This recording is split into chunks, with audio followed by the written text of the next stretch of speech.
je suis le camarade Éric Zakei. Je suis le syndicat national des enseignants du préscolaire et du primaire catholique de Côte d'Ivoire.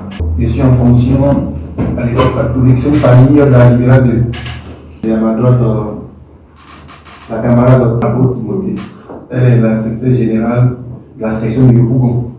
Elle est en fonction à l'école Saint-André de Yopougon.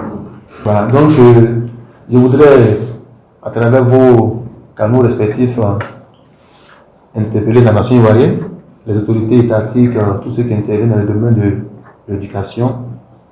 Parce qu'il faut le dire, l'éducation catholique, c'est un label. En Côte d'Ivoire, c'est quand on représente catholique, c'est vraiment du sérieux. Alors, nous devons avoir un ministre, parce que sur le terrain, les enseignants sont vraiment désemparés, désorientés, et ils veulent vraiment être rétablis dans leurs droits. Alors, un appel aussi aux camarades de l'intérieur, tout le monde, quel que soit là où se trouve, il y a 22, 23 et 24, tout le monde chez lui à la maison pour observer le mouvement. Parce que depuis le décret en décembre 2022, il y a des discussions sectorielles au niveau privé, dont nous faisons partie, des discussions sectorielles avec l'employeur. Il faut dire qu'au niveau de l'éducation confessionnelle, nos employeurs sont une fêtière qu'on appelle le REC. Le REC, c'est le réseau des écoles confessionnelles chrétiennes de Côte d'Ivoire, qui comprend donc l'enseignement catholique, l'enseignement protestant méthodiste uni de Côte d'Ivoire, l'enseignement protestant évangélique, l'enseignement protestant adventiste et puis l'enseignement protestant Assemblée de Dieu.